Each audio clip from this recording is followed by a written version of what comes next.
आज दिनांक 2 जानेवारी हा पोलीस वर्धापन दिवस आहे. मागील वर्षात आम्ही मागच्या 2024च्या तुलनेत नक्कीच जुगार तसेच दारूबंदी या दोन्ही हेडमध्ये आम्ही चांगली कामगिरी केलेली आहे. तसेच लोकअदालत संबंधित केसेस ज्या आहेत त्या केसेससुद्धा मोठ्या प्रमाणात केलेल्या आहे. त्यामुळेच जे गंभीर गुन्हे आहेत त्यांना आळा बसू शकलेला आहे. येत्या वर्षातही आमचा त्याचप्रमाणे संकल्प आहे.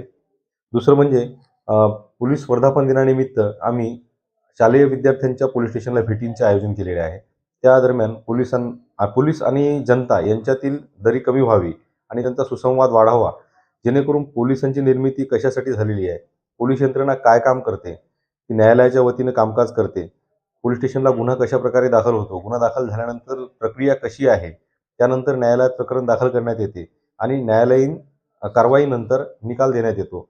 असं व्यवस्थित मुलांना आम्ही तसेच जे नवीन कायदे आहेत, BNS आहे, BNSS आहे, याबाबत माहिती देतो. तसेच शाळा भेटी देऊन शाळेमध्ये मुलांना आम्ही सायबर गुन्हे आणि लैंगिक गुन्हे, बाललैंगिक अत्याचार गुन्हे यासंबंधी विविध माध्यमातून माहिती देत असतो.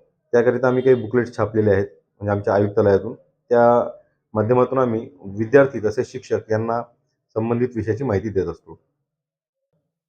2025 मध्ये जी आव्हाने होती ती नक्कीच स्थानिक नागरिकांशी संबंधित सर्व आव्हाने आहेत.